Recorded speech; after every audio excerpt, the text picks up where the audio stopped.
Добра вечер, почитувани гледачи. Добре дојдовте во емисијата За или против. Јас сум Анастасија Илиевска и вечерва ќе се фокусираме на европскиот пат на Република Македонија, предизвиците, меѓутоа и напредокот кој што го прави кога станува збор за дипломатските односи. Вечерва имам дипломат од кариера, господинот Ивица Ботевски, поранешен вице-премиер за европски прашања, голем познавач на она што се случува кога станува збор за делот со евроинтеграциите. Добра вечер. Добро вечер, добро најдов. Оно што дефинитивно деновиве е најактуелно е секако одложувањето на оно што требаше да биде гласање во Европскиот парламент, односно во Комитетот за надворешни работи, извештајот за Македонија, кој што го подготви австрискиот пратеник Томас Вајц. И оно што може да кажеме предизвика најголема дебата кај бугарските соседи е потенцирањето за посебноста на македонскиот јазик и македонскиот идентитет. Се одложува сега за 20 дена, односно на 24 јуни треба да се гласа. Што е ова, зошто е ова добро за Македонија или пак зошто е лошо? Па ајде прво да почнеме од почеток, односно да кажеме дека не е прв пат овакви извештаи да се инсистира на посебноста на македонскиот јазик, на македонската култура, на македонската нација и така натаму. Меѓутоа, за прв пат имаме една многу чудна реакција на бугарското собрание, каде што се собра буквално во полн состав да донесат декларација со која што се оспоруваат наводите кои што се содржани во извештај. Да се вратиме значи на темата. Ова е настан е победа за нас во смисол дека веќе не може да се сокрие што стои зад обидите на официјална Софија, односно очигледно дека нивниот национален проект е спорење на македонската посебност, на македонскиот идентитет, на македонската историја и традиција. И се разбира дека ова е една мала победа за македонска дипломатија во смисол дека се покажа дека не станува збор само за еден вид на корекција на македонскиот устав со цел во него да се внесат етнички групи кои што имаат барање да бидат признаени како посебни во Македонија, туку станува збор за нешто далеку повеќе. Впрочем, нам ни е тоа јасно, затоа што секој ден се сочуваме со такви изјави од Софија, меѓутоа сега оваа работа се преселува и на европско ниво. Мислам дека е грешка од нивна страна, затоа што една европска нација, украинската нација, беше оспорена од еден нивни сосед, сличен сосед, руската нација, самото нејзино постоење, со користење на она исто образложение кое што Софија го користи во однос на Скопје, односно дека станува збор за вештачка нација, дека комунистите ја креирале и така натаму, сите оние точки. Се разбира дека реакцијата наша е дека таква реторика не приличи на 21. век. Впрочем, таква реторика не приличила за било кој век. Да се разбереме, дури и во векот кога се раѓаат нациите, ако можеме така да кажеме, во 19. век и во 20. век, ваква реторика е реторика на екстремните групи дури и во тој период. Ние ги знаеме нивните изјави и така натаму, од причини што изјавите на вакви маргиналци и на вакви националисти и шовинисти биле искористени во моментот кога беснееле војните. И да се разбереме, гледаме како и во 21. век, токму на една ваква основа бесне една војна на европско тло меѓу Русија и Украина. И од таму се разбира дека произлегуваат нашите позиции, односно фактот дека ние сакаме да се сочуваме нашата историја, нашата култура, нашата традиција. Да се разбереме, мали држави, каква што е македонската држава, и не е само Македонија една од помаличките држави во Европа, дури има и далеко поголеми држави од нас кои што се слични. Малите држави постојат и го негуваат својот суверенитет од една и единствена причина. Да си го сочуваат својот културен, етнички, национален и друг идентитет. Тоа е самата суштина на постоењето на малите нации. Ние немаме никакви амбиции да кроиме некаква геополитика, некаква геостратегија, некаква геоекономија, па дури ни геокултура. Суштината на постоењето на македонската држава е токму тоа, да се сочуват овие белези културни, етнички и да можеме да ги пренесеме на другите генерации, овие културни етнички белези за кои што прочем премногу висока цена плативме за да ги одбраниме на нашиот етнички простор. Она што вие го потенциравте дека е многу важно дека веќе не станува збор на што ние го знаеме, она што долго време го зборуваме дека Бугарија буквално го спорува она што значи јазик идентитет. Она што е многу важно е дека самиот европратеник Томас Вајц во интервју за бугарската национална телевизија, ќе го цитирам само како значение на самата негова изјава, вели вака: нема сомнение дека македонците се македонци, дека македонскиот јазик е македонски јазик. Дури и жалам што треба да го кажам тоа. Македонскиот идентитет е доведен во прашање не само од бугарските соседи, туку и претходно од грчките соседи. Затоа нацрт извештајот ја вклучува реалноста за независен македонски идентитет и јазик, тие се јасно споменати. Ова е во суштина целата она што е најважно, бидејќи им станува веќе и на европските пратеници, сите оние дипломати, дека не станува збор веќе за некои конкретни, туку станува збор навистина за нешто што е негирање на нечив. Па и не само тоа, туку Вајц доаѓа од групата на зелените, а идеологијата на европските зелени, тоа мораме да го потенцираме, е постнационално. Значи, тие веруваат дека целата кошничка, можеме да наречеме, на човекови права е веќе апсолвирана во Европа. Значи, зборуваме не само за овие индивидуалните човекови слободи и права, туку и за колективните слободи и права, меѓу кои што спаѓаат и етничките, јазичните, верските и така натаму. Значи, за еден пратеник како него, кој што доаѓа од една структура која што верува во една ваква постнационална идеологија, ако можеме така да кажеме, оваа работа е нешто мрачно, нешто злокобно, нешто црно, кое што извира од, да речем, самите лоши длабочини на европската историја, од движењата кои што на Европа им ги дадоа и Првата и Втората светска војна, Холокаустот, етничките чистења, оние грозоти кои што се случува највеќе во текот на 20 век во Европа и заради кои што причини, впрочем, беше создадена и Европската унија, односно се премавнат овие, како би ги нарекол, ограничени толкувања на историјата и идентитетот и да се направи нешто повеќе. Така што тој сигурно сум дека е вџашен кога ги следи самите дискусии и на бугарските европратенци, и на грчките, да, повелете. Колку она што изминатиот период кога се промовираше дека се е сјајно, дека нели ќе станем уште малку, што ова не треба, дека се е добро, дека овие партнерски, односно договори за добрососедство во суштина ќе не ја отворат вратите и ќе биде се во ред, се чини дека во изминатиот период како буквално да не се ни зборуваше, така изгледа, бидејќи не биле запознаени во целиот овој период, кога зборуваме за изминатите 7-8 години, кога не биле воопшто запознаени која е суштината. Например, претпоставам бугарите си. Не може тоа да го тврдам. Значи, се разбира дека критичен лик во целата оваа ситуација беше Зоран Заев, кога ги предводеше тој владите на СДСМ и идеологијата што тој ја наметна на СДСМ.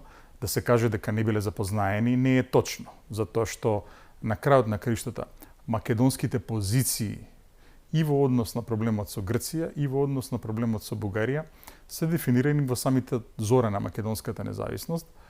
Дефинирани се од тоа прво македонско демократско избрано собрание со консензус и да се разбереме позициите кога беа дефинирани владата и председателот доаѓаат токму од редовите на Социјалдемократскиот сојуз, односно Киро Глигоров и Бранко Црвенковски. Се разбира и тогашното ВМРО ДПМН и другите партии се приклучија кон сето ова. Меѓутоа, сакам да кажам дека не може да се тврди дека Зоран Заев не бил запознаен со ова. Исто не така. велам Зоран Заев, дали е доволно нашата претходна влада, јасно е дека што е направено, меѓутоа зошто до се, мислам, требаше Тие се кладеа на оптимизам. Тие сметаа тие се кладеа на дека оптимизам. Дека која избилда таа наратив тие влегоа сосема наивно во една приказна, затоа што да се разбереме, во Македонија во 2016 и 17 година на еден противуставен начин беше струшена една демократска влада која што имаше јасен демократски мандат. Со цел да се инсталира Зоран Заев и да направи некои работи кои што ги направи. И тие проблеми од тогаш и ден денеска ги имаме. Она што јас сметам е дека тој едноставно, кршејќи ги сите не само законски и уставни норми, туку и сите норми на пристојно однесување, влезе во овие работи, Сега, дали тој веруваше во таа работа или се залажуваше себе си дека верува, не сум сигурен. Меѓутоа, тој наметна еден став на целата негова партија дека едноставно промената на името Преспанскиот договор и Добрососедскиот договор со Бугарија, Македонија ставаат на шина која што оди директно кон Брисел и дека македонскиот експресен воз кон Брисел ништо не може да го запре. За волја на вистината мораме да кажеме дека овие негови зборови добија поддршка и од некои врвни европски раководители кои што доаѓаат тука во Скопје и го зборуваа истото. Беше предупредуван не само од страна на неговите политички противници од опозицијата, туку еве погледнете во македонското министерство за надворешни работи, во македонската дипломатија, ова не се непознати ставови. Значи постојат луѓе кои што со години, со децении се занимаваат со овие теми.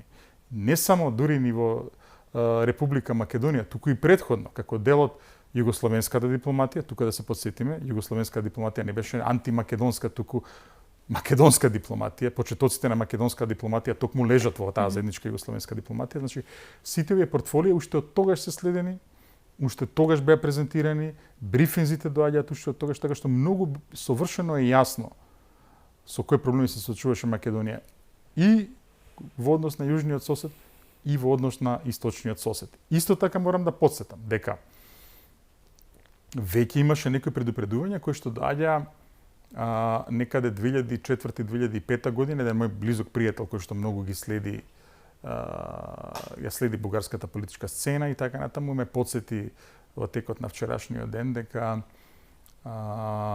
во 2004-2005 година кога беа подпишани сите документи и кога беше јасно дека Бугарија влегува во Европската унија, дека уште тогашниот министер за надворешни работи Ивајло Калфин најави дека ќе има промена на бугарската позиција кон Македонија, дека ќе мора Македонија да направи некои известни измени ако сака да влезе во Европската унија и така натаму. Прво тоа беше малку срамежливо, заведнаш потоа да стане многу силно искажано. Истото ова се случи некаде и 2012-2013 година, кога Бугарија беше тргната од оној од оној мониторинг кој што беше внесен по нејзиниот влез во Европската унија, Бугарија не беа тргнати, кога министрите и Младенов и Вигенин тргна во една насока која што сега стана доминантна. Да се посетиме, дури тогаш се судривме со една ситуација кога по прв пат бугарско вето се случи во Советот на Европската унија, а не грчко вето, така што сите овие позиции совршено добро ги знаевме и без разлика на сето тоа се влезе во овие вакви авантури.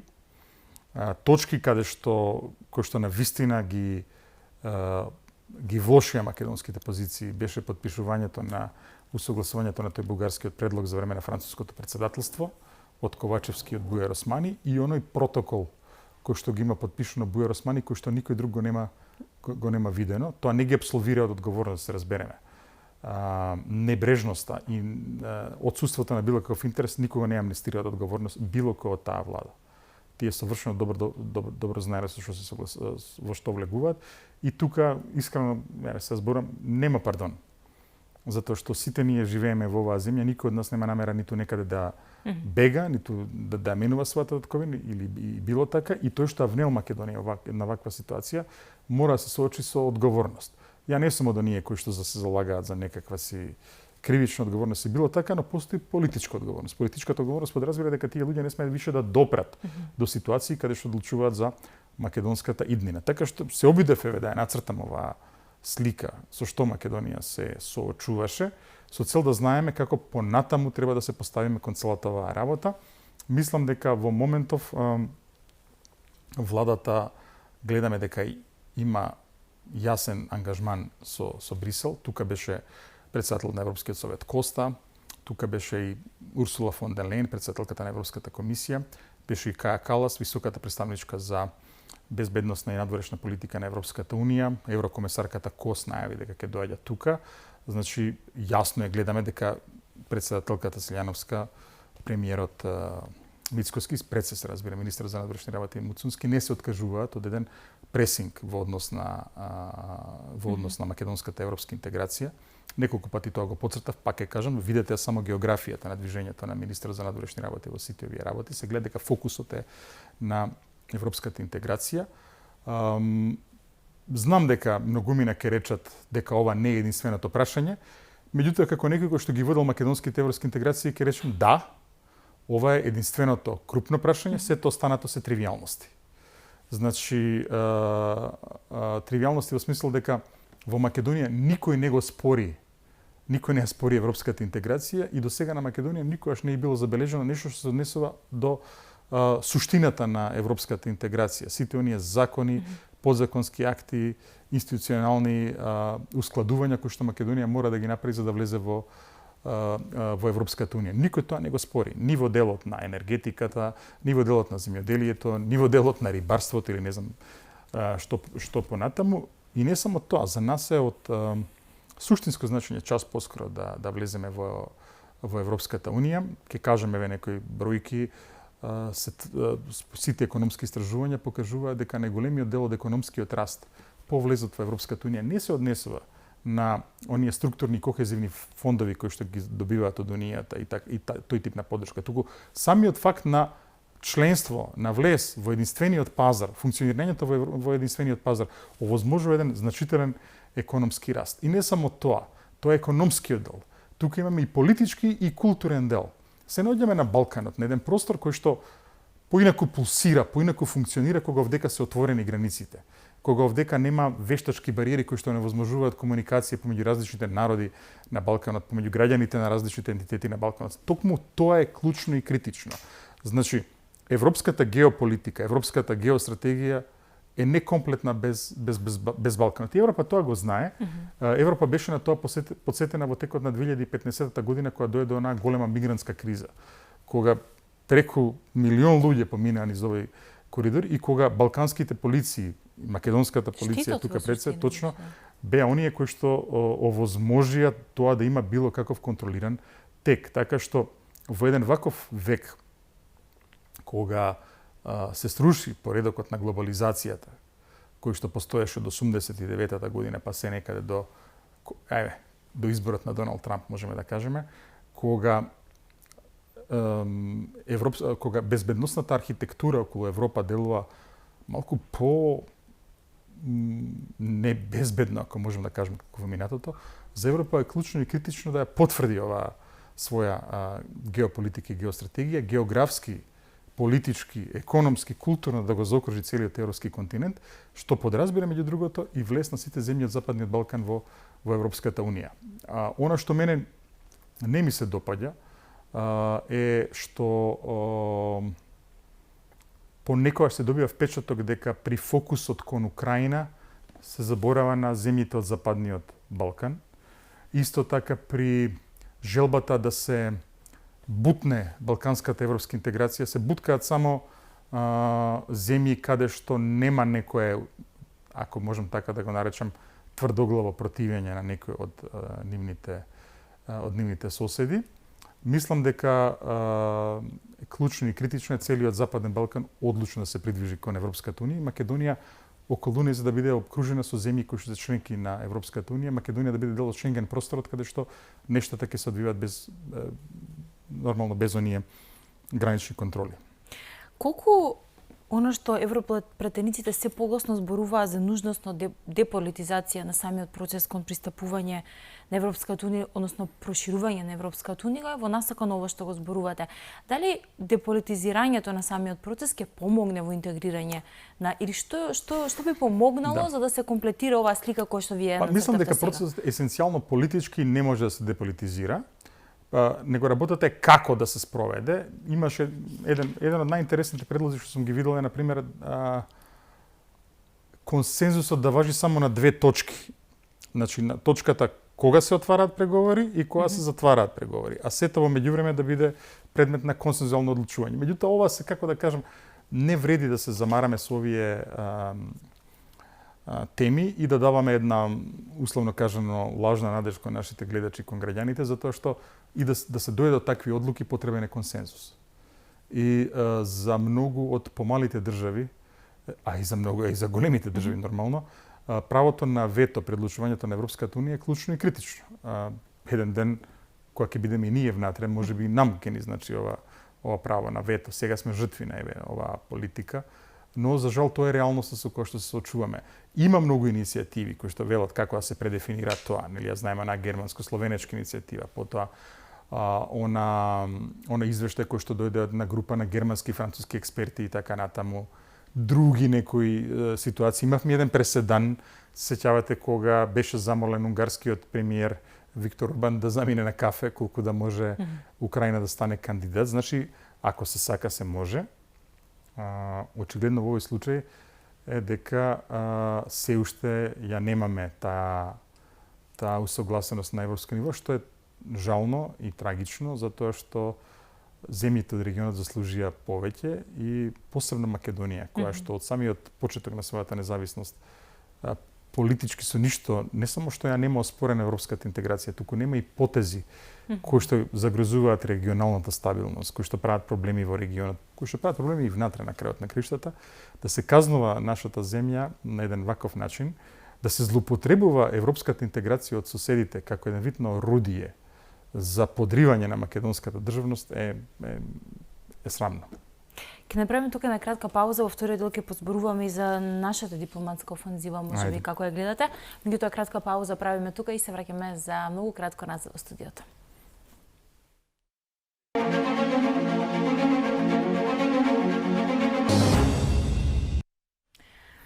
Се враќаме назад во студиото, продолжуваме таму каде што застанавме. Најавив дека ќе позборуваме и за нашата дипломатска офанзива, ако може така да кажеме, бидејќи не само што представници од Европската унија доаѓаа во Македонија, туку и нашата дипломатија остваруваше средби и надвор. Последното меѓу нив е она посета на министерот Муцунски во Франција. Целта е нели да се продлабочи партнерството, да се промовираат ставовите на земјата. И ово оди во насока, бидејќи исто така пред неколку дени министерот за надворешни работи на Бугарија, Георг Георгиев, беше таму, па ќе каже дека Бугарија се подпира на Франција и на сите земји членки на Европската унија да се придружуваат до овие принципи во однос на државите кандидати за членството на Унијата, мислејќи нели на проширувањето. Колку ни се важни, го тргаме на страна нели нивната надворешна политика, колку ни се важни нам како држава во споставување на добри релации со, да речеме, Франција, па и останатите земји членки, како ваквите средби, генерално во случајов кој што ги остварува министерот за надворешни работи и надворешна трговија, ќе помогнат за, нели, ако немаме, кога трнеме на страна политичките одлуки во Унијата, меѓутоа за да се лобира, да се зацврсти позицијата на Македонија.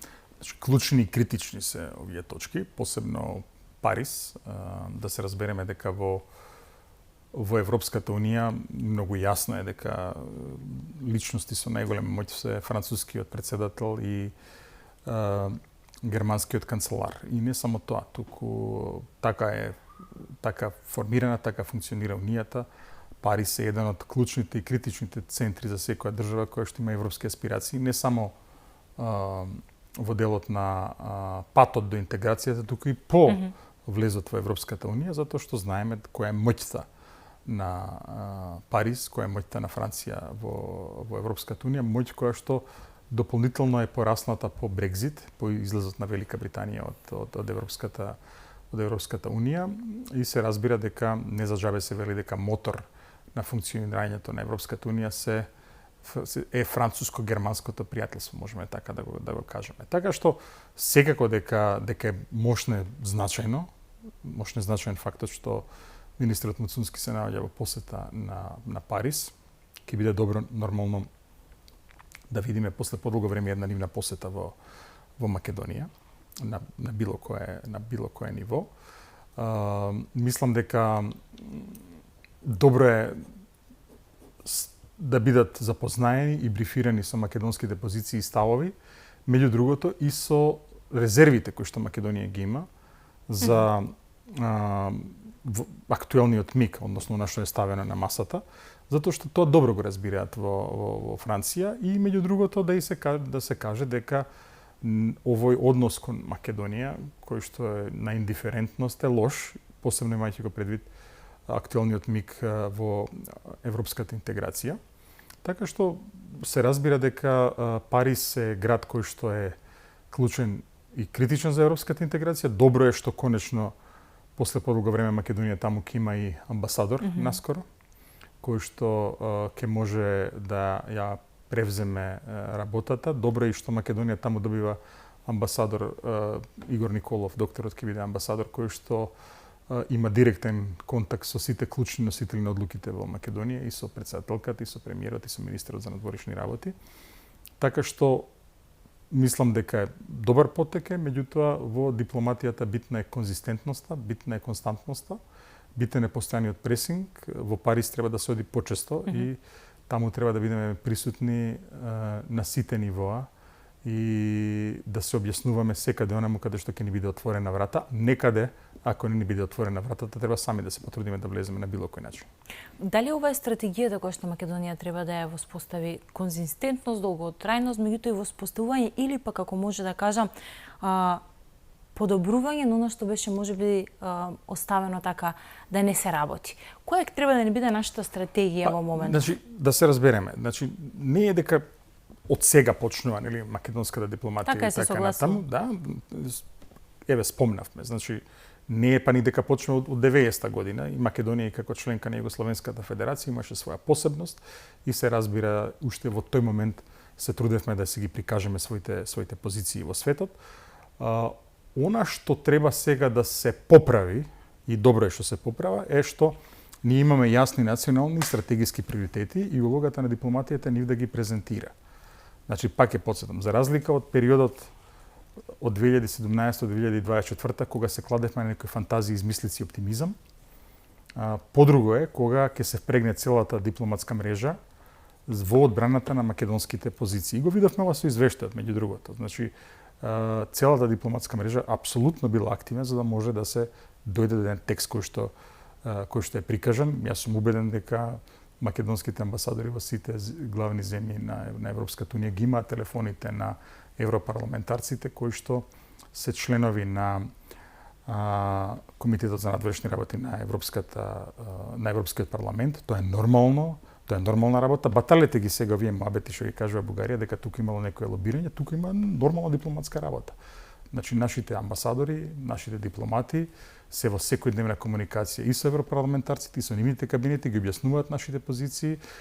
Подруго е, нели, кога имаме јасна позиција која што може да се презентира. Така што да, значи, да бидеме вака по-прецизни за гледачите. Важно е да имаме добра позиција државна, која што подосна ќе биде јасно дефинирана, да. Значи, пазете, во дипломатијата често кај нас тоа се вулгаризира, нели, дали има директива, дали има нешто написмено, дали има некој насоки дипломатот. Значи, за да функционира еден дипломат, треба да се информира за тоа кој е државниот став. Значи, потреба да се чека на инструкција од Министерството за надворешни работи, кога секој ден, буквално, посебно во оваа ера на интернет и на дигитална технологија, вие имате интервју, изјава на претседателката, на премиерот, на министерот за надворешни работи, кој што јасно кажува кои се националните цели. Врз основа на тоа, еден дипломат, користејќи ги дипломатските вештини, кои што се во суштина политички вештини, да се разбереме, го презентира својот став пред домаќините. Се разбира, некогаш е потребна и формална инструкција, јасна инструкција од Министерството за надворешни работи, меѓутоа во моментот кога ви имате воедначен став како што ги имаме сега на државниот врв, сосема е јасно во која насока се движи македонска дипломатија и како што реков, нема потреба да се чека за формална инструкција. Ако излегол премиерот и кажал дека ова е ставот на Македонија, тогаш тоа е форма. Тоа е инструкцијата, така ли? Ако излегла претседателката и кажала дека во однос на ова прашање Македонија вака мисли, нема потреба тука од некои објаснувања. Или го гледаме дека министерот секој ден има изјави каде што ја образложува македонската позиција. Тоа е инструкцијата за македонска дипломатија. И кога ова е конзистентно, тоа така си функционира. Ова не е измислување на топла вода, ниту пак другите дипломати така функционираат. Вие сигурни сте една од врвните дипломати, британската дипломатија, тие чекаат, нели, амбасадорите чекаат, нели, седат за машината или на времето телекс машината или сега на интернет и чекаат што ќе им каже Лондон, што е ставот. Премиерот излегол и кажал нешто, што мора да се чека, тоа е ставот. Yes. Или министерот за надворешни работи. Така што Фактот дека имаме воедначен, јасно презентиран став, помага на македонска дипломатска мрежа да го представи ова на сите точки, сега се разбира. Во зависност од индивидуалните способности, секој од нас поинаку тоа го прави, меѓутоа горе-долу кога е воедначен ставот, поинаку се функционира и сме го виделе тоа.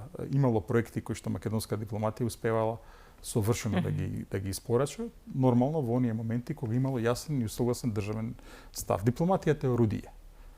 Во моментот кога имате усогласен став, тоа орудие дава резултати. Во моментот кога имате една какафонија, не дава резултати, или пак во моментот кога една изјава имаме на Сабајле, втора имаме попладне, трета имаме навечер, пак ја кажам тука поранешниот премиер Заев, како да му фатите каде е глава, каде е опашка. На Сабајле македонската жица ја чува, навечер не знам со што се пресметува, попладне мери, не знам, проток на вода, кубни метри и така натаму. Нормално дека е збунета македонската, кој став сега да го промовира? Јасно. Што мислите, односно како влијаат оние стратешки партнерства што сега се воспоставуваат? Мислам на оној договор и стратешкото партнерство со Велика Британија, па и договорот со Унгарија. Како ова влијае врз целокупната слика за Македонија и за климата, ако може така да кажам, во самата држава? Мојот став е дека видов дека во јавноста се појавија некои критики дека договорот со Британија значило оддалечување на Македонија од незините стратегиски цели, дека највеќе значило оддалечување од европската интеграција. Па дури имаше некои ставови, некои аналитичари дека Македонија со ова ја менува политиката на безалтернативност и бара некои други алтернативи. Јас не мислам така. Ја мислам дека овој договор е еден вид на стратегиско порамнување на Македонија и само дополнително цементирање на стратегиската цел на Македонија за европската интеграција. Ајде да видиме Македонија со кого има донесено стратегиски договори. Македонија има подпишано стратегиски договор со Соединените американски држави во 2008 година. Потоа, јас не знам која беше точно годината, 2011 или беше 10 или 12 со Република Турција и сега со Обединетото кралство. Што ги поврзува сите овие три договори? Предходно, да се разбереме, е еден документ кој што во тој пантеон на стратегиски партнерства се наоѓа на самиот врв, а тоа е спогодбата за стабилизација и асоциација со Европската унија, која што го дефинира меѓу другото и македонскиот пат до полноправно членство. Тоа е тој документот каде што ги црпиме сите овие работи. Значи сите овие договори укажуваат на едно стратегиско порамнување на Македонија, односно реализација на оние наши национални цели за полноправно членство во Европската унија и во НАТО, со сите оние чекори кои што потоа таму ќе произлезат. Тие се, например, и влез во Шенген просторот, тие се, например, и воведување на еврото, тоа е пристап до овие, што ги рековме, структурни кохезивни фондови и на крајот членство во ОЕЦД. Тоа е последниот точка од таа, условно кажано, западна интеграција на Македонија. Така што овој договор до таа мера е значаен, затоа што укажува на таа работа. И овој договор исто така ми се чини е една порака која што британската дипломатија ја праќа до европската дипломатија, односно порака од Лондон до Брисел, дека за геополитиката на Европската унија, геостратегијата на Европската унија, критично е Балканот да биде интегриран. Европската унија не сме да дозволи да биде запоставен Балканот, затоа што се да разбереме во однос на Македонија, Обединетото кралство и Европската унија немаат различни национални цели, немаат различни стратегиски цели, немаат различни видувања. Со овој договор Македонија дополнително се вкотвува, ако можем да кажем, во оваа европска интеграција и пак ќе кажем, од кога стана Македонија независна, не е прв пат британската дипломатија вака да настапи, да се разбереме, благодарение на британската дипломатија беше надмината и онаа пречка која што имаше Македонија во 90 кога прогласи независност, нели? Лисабонската декларација пишуваше дека Македонија не може да смета на признавање, се дека го содржи во својот назив името Македонија. За време на британското претседателство, тогаш со Унијата се донесе на Единбуршка декларација кога се овозможи да се надмине ова прашање, да се дојде до референцата поранешна Југословенска република Македонија. Сега можеме што сакаме да дебатираме, било добро, не било добро, меѓутоа ја постигна целта. Македонија излезе од дипломатската изолација, влезе во Обединетите нации и почна една серија на признавање од земјите членки на Европската унија, а под британското претседателство во 2005 година на 17 декември 2005 година Тони Блер, нели, Македонија стана земја кандидат за членство во Европската унија. Така што ова го гледам буквално во тој однос, значи станува збор за едно стратегиско порамнување на Република Македонија, односно дополнително вкотвување, цементирање на Македонија во овие западни алијанси. Пред самиот крај би сакала да направам една анализа, односно ваше гледиште на тоа каде се наоѓа светот денеска, имајќи ги предвид сите предизвици со кои што се соочува. Ајде да почнеме, може да го поделиме на два дела. Ајде, слободно. Оно што се случува во Европа сега го зборуваме за Европска унија, меѓутоа во рамки на сите оние глобални случувања светски. Од нели Трамп, одлуките на Соединетите американски држави, па сите оние војни кои што се на истокот. Значи, ако појдеме прво, мислам дека, за жал, европскиот одговор на овие кризи е во моментов премногу дифузен, дека Европа не се снаоѓа баш најдобро околу целата оваа ситуација. Мислам дека Европа треба да одговори со едно нагласено свое единство, со зацврстување на Европскиот сојуз и со, пак ќе кажам, геостратегиско затварање на континентот со членство на сите земји од Западниот Балкан. Целосна интеграција. Целосна интеграција веднаш на земјите од Западниот Балкан. Дали тоа значи баш онака дека очекува буквално како да се треба да се забрза процесот, меѓутоа и како едноставно тоа е нужното добро за Балканот? Да, апсолутно. Значи токму на тоа мислам. Истовремено не ми се допаѓа начинот на кој што се води внатрешната европска политичка дебата, затоа што гледаме дека во моментов, ако можем така да грубо речено, во Европа има два блока, глобалисти и суверенисти, и битката помеѓу овие два блока е безпоштедна. Тоа е лошо за Европската унија. Мислам дека е потребно да се најдат точки на согласност, точки каде што едниот и другиот блок гледа унисоно во однос на тоа каде треба да се движи Европската унија, а другите точки да се остават нели за некои други времиња. Ова е опасна дебата, многу е жестока дебата која што се заканува нели да подкопа кохезијата на Европската унија, која што па и никогаш немала некоја кохезија онака како што имале другите држави. Исто така ќе биде лошо доколку дојде до стратегиско разидување помеѓу Соединетите американски држави и Европската унија. Имаше такви назнаки, се уште ги има, ќе биде лошо ако се продолжи нели во една таква насока, имајќи предвид нели какви се економските, културните и другите врски помеѓу двата света. Прашање кое што е исто така клучно и критично е колку што е можно поскоро да се заврши војната во Украина, затоа што во таа војна знаеме дека е вовлечена една нуклеарна сила. Секогаш кога во еден судир е вовлечена нуклеарна сила, тоа е опасно за светот. Дури и случувањата кои што ги следиме таму се страшни, тоа мораме да го потврдиме и да го кажеме. Истовремено, исто и на Блискиот Исток, мислам дека час поскоро треба да се стави крај и на конфликтот во Газа, меѓутоа и на овој конфликт кој што и околу Иран и неговата програма нели за нуклеарно оружје, за да може светот понатаму се посвети на оние други предизвици кои што следат, односно гледаме дека имаме еден подем во Азија, не само на Кина, туку и на Индија и на земјите од АСЕАН. Очигледно дека економскиот раст и растот на животниот стандард на граѓаните овие земји го поместува, ако можем така да кажам, и тежиштето на глобусот. Тоа не мора нужно да биде проблем, не мора нужно да биде предизвик, туку може да биде и шанса за трговија, за развој, за инвестиции и за други нешта. Како дел од овие предизвици, Европа настојува дел од овие логистички мрежи поврзани со европската економија да ги врати на европско тло и веројатно тука треба да гледа Македонија шанса. Тимот за привлекување на странски директни инвестиции на Македонија треба да гледа шанса.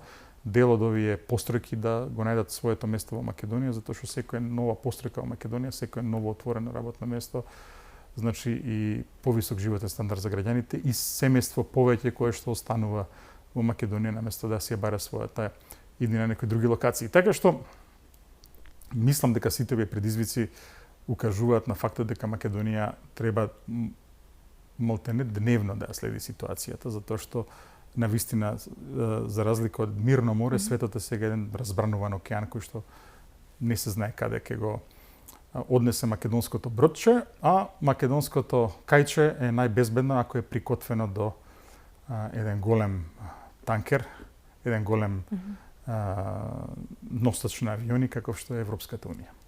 Ви благодарам многу за вечерашното гостување. Благодарам. Почитувани, тоа беше вечерашното издание на За или Против. Ви посакувам да имате убав остаток од денот и секако останете на фреквенцијата на телевизија Алфа. Поздрав!